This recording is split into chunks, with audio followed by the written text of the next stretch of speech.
Sadia kami mencari cara Tuhan. Kata Tuhan ulama luar, dulu ulama dalam. Tapi baru-baru ustaz-ustaz Wahabi keluar masuk loh di ranah Minang. Tapi Tuhan diam sen. Oh, itu kan bukan dalam rangka politik. Jadi kalau bukan soal politik, boleh-boleh saja datang dan berbicara, mengicik seenaknya tanpa memperhatikan kebiasaan yang berlaku di sebuah daerah. Begitukah Tuhan? Tuhan juga pernah mengicik. Jangan memperkeruh suasana. Tapi ustaz-ustaz Wahabi hilir mudik menghasut dan menyesat-nyesatkan amaliyah umat di ranah Minang. Apakah Tuhan tidak peduli? Oh, itu kan hak mereka berdakwah kepada pengikutnya. Oh, jadi kalau bukan soal politik, boleh berbicara, boleh seenaknya gitu, tanpa mempedulikan apa akibatnya setelah dia berbicara itu. Begitukah Tuhan? Lalu apa fungsi Tuhan sebagai pagan nan gadang, jo benteng nan kokoh, yang sudah sama-sama kita anggap seperti nenek mama? Nan kapai tampik kami bertanyo, pulang tampik kami babarito. Dan kok seso tampik kami minta rasu, kok susah tampik kami minta tenggang. Tuhan juga pernah mengejek, kami lebih tahu persoalan negari kami. Tapi apakah Tuhan tahu bahasanya saat kini umat di Minang alah dipacah balah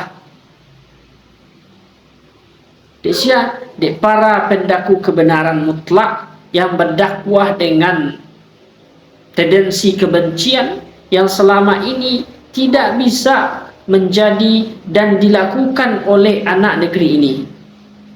Begitu kan Tuhan?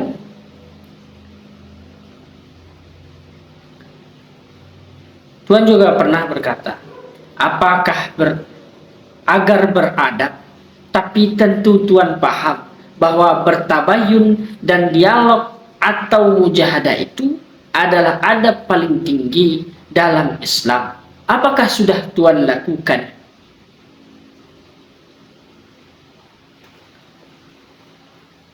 Kata Tuhan, jangan ikut berpolitik praktis.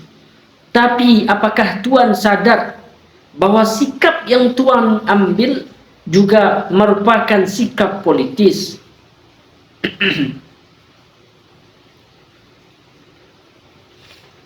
Manusia, betul, memang tidak akan pernah bisa berlaku adil dalam hal apapun.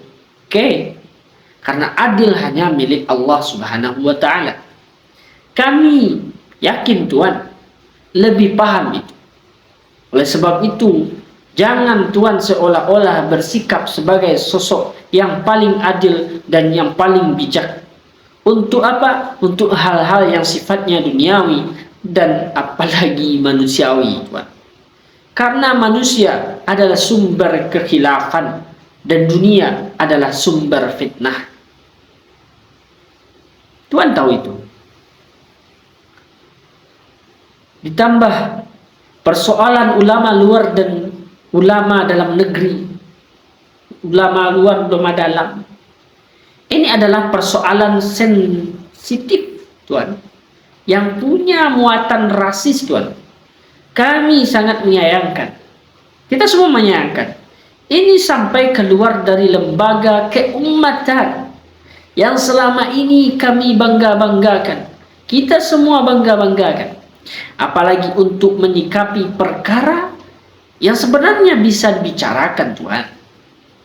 Begitu juga dengan tuduhan su'ul adab, indak beradab, indak bertarati, yang Tuhan alamatkan ke orang yang kami anggap, yang kita semua anggap panutan, walaupun beliau dari luar ranah Minang. Tinggalnya Pantaskah menurut Tuan ucapan yang paling dibenci semua orang Minang itu keluar dari lisan Tuan? Ingin rasanya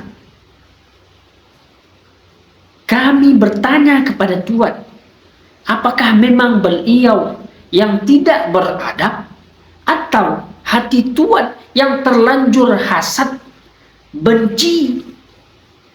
Nauzubillah min zalik.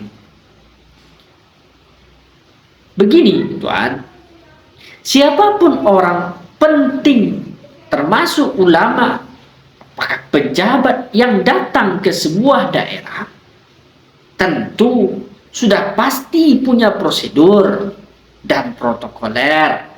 Setidaknya ada yang mengundang dan ada yang menyambut. Kami juga yakin mereka tidak akan datang kalau tanpa dua hal itu. Karena itu Tuan, mestinya sebelum keluar kata-kata dan anggapan-anggapan yang tidak itu suuzon nih, maka sebaiknya Tuan lakukanlah tabayun terlebih dahulu. Tanya apa tujuan panitia mengundang, apa saja agenda kegiatannya, berapa hari acaranya, dan sebagainya. Itu dari saya Tuan, mewakili anak-anak muda di Minangkabau. Kami anak muda, apalah Tuan, kami penerus Tuan juga nanti, penerus yang lainnya. Apakah ini yang perlu kami contoh? Kalau memang Tuan merasa ada yang kurang pas, dan kami juga merasa ada yang kurang pas, Tuan berbicara di media, kami juga punya media, kita bebas berkata.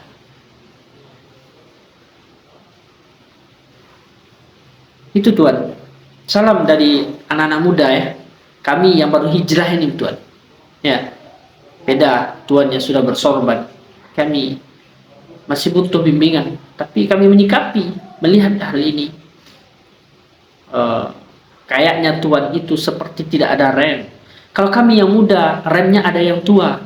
Kalau Tuan seorang pemimpin lembaga, ketua dari lembaga, siapa di atas Tuan?